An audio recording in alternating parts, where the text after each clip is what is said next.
हमारे साथ हमारे सहयोगी चंद्रमणि शुक्ला अयोध्या से सीधे जुड़ रहे हैं। साथ में हिंदू धर्म गुरु आचार्य संजीव जी भी हमारे साथ में इस वक्त जुड़ चुके हैं। बहुत स्वागत है आचार्य संजीव जी आपका R9 टीवी में। आचार्य संजीव जी, हर्ष उल्लास का मौका तो है ही है, लेकिन इस ऐतिहासिक क्षण को एक संत, एक धर्म गुरु होने के नाते किस तौर पर इसकी व्याख्या आप करेंगे? करोड़ों लोग इस वक्त आपको सुन रहे हैं। देखिए, जो भगवान श्री राम है ये भारत की आत्मा है और एक आत्मा को ठंडक पहुंचना 492 वर्ष बाद अपने आप में इससे बड़ा दिन ना कभी था ना कभी होगा, ऐसा मेरा अभिप्राय है। और श्री राम के बारे में ये कहा जाता है कि जब राम का जन्म हुआ उससे पहले भी राम थे और आज भी राम है। सही मायनों में भारत की धरती कल उस पल का इंतजार कर रही है जब श्री राम के मंदिर की आधारशिला प्रधानमंत्री महात्मा मोदी जी रखेंगे। और मैं तो आपके माध्यम से भी ये धन्यवाद देना चाहता हूं भारत के लोकतंत्र का, भारत के सर्वोच्च अदालत का और भारत के जनमानस का, जो राम मंदिर के लिए पूरे भारत से एकत्रित होके वहां पर अपनी कार सेवा की 1992 में, और अब वो मंदिर के निर्माण में अपने योगदान को बराबर दे रहे हैं। इसके अलावा और देश भी उसके अंदर कुछ ना कुछ भागीदारी, कुछ ना कुछ सहयोग अपना कर रहे हैं।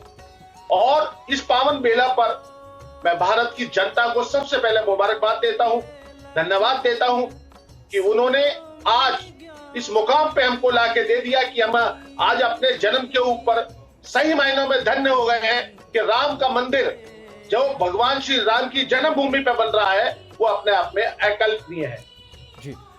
आचार्य संजीव जी, कहा यह जा रहा है कि 5100 कलश तैयार किए गए हैं। प्रधानमंत्री मोदी जब वहां पर पहुंचेंगे और इस खास ऐतिहासिक दिन के लिए हिंदू धर्म में कलश का बहुत ज्यादा महत्व है। आम जनता इन 5100 कलश को कैसे समझे, इनके महत्व के बारे में? देखिए, कलश जो है यह शांति का प्रतीक है।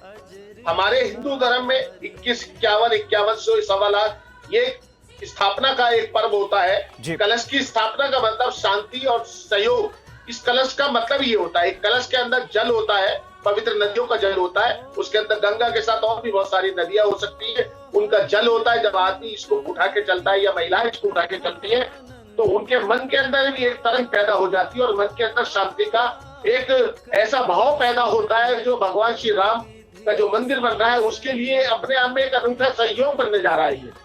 और कलश इसके अंदर हमारी मर्यादाओं को, हमारे अंदर जो विकार है उसको दूर करने के लिए सबसे ज्यादा आसानी एक तत्व पैदा हो गया है।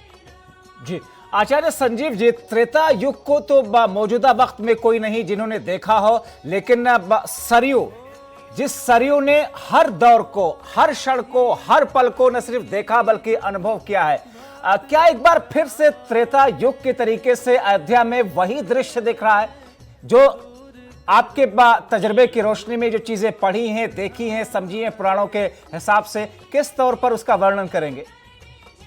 देखिए, त्रेता युग सच आपने कहा कि अब तो किसी ने नहीं देखा और जिन्होंने देखा है वो संसार में नहीं है।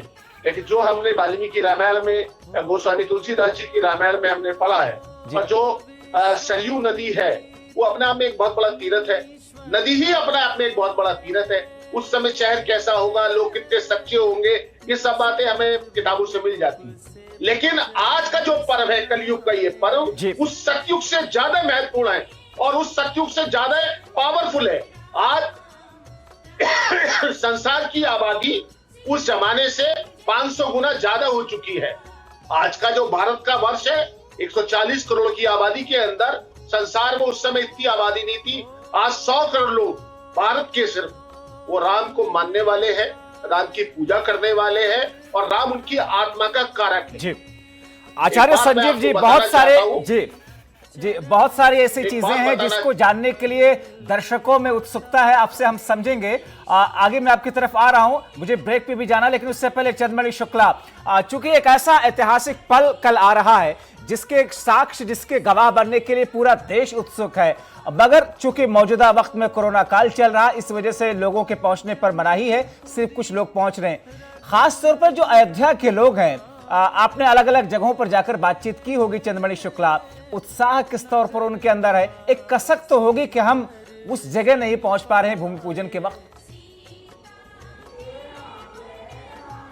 जी, जाहिर सी बात है कि जब अयोध्या के जो वासी हैं उनमें थोड़ी कसक जरूर है, क्योंकि जिस तरह से कोरोना काल चल रहा है और वो प्रभु के अपने जो आराध्य हैं उनका जब भूमि पूजन हो रहा था वहाँ तक नहीं पहुँच पा रहे हैं, लेकिन उससे ज़्यादा उनके अंदर खुशी है। और जो राम का युग था उसी की भांति जैसे कि रामायण और तमाम ग्रंथों में जिस तरह से वो कल्पना की गई थी उसको प्रशासन, सरकार और जो यहाँ के स्थानीय निवासी हैं वो चरितार्थ करना चाहते हैं, उसको जीना चाहते हैं। जो प्रभु राम के समय की जो कल्पना थी, जो प्रभु राम के समय का जो माहौल था, उसी तरह की यहाँ पे व्यवस्थाएं की गई हो, चाहे घरों की पुताई को लेकर या जो तमाम तरह की जो इमारतें हैं जो पत्थर की तराशा गया है।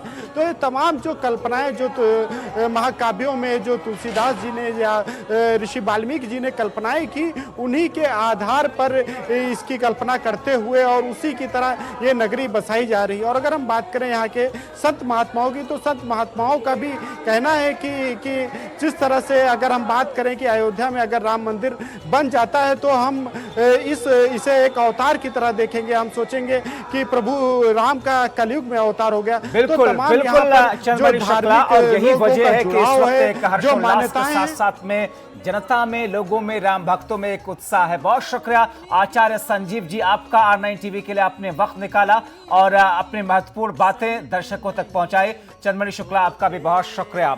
तो अयोध्या से हमारे साथ में हमारे सहयोगी और आचार्य संजीव जैसा कि बता रहे थे कि एक ऐसा तजुर्बा पूरा देश कर रहा है, राम भक्त कर रहे हैं, जिसके लिए 500 वर्षों से इंतजार चल रहा था। वक्त छोटे से ब्रेक का।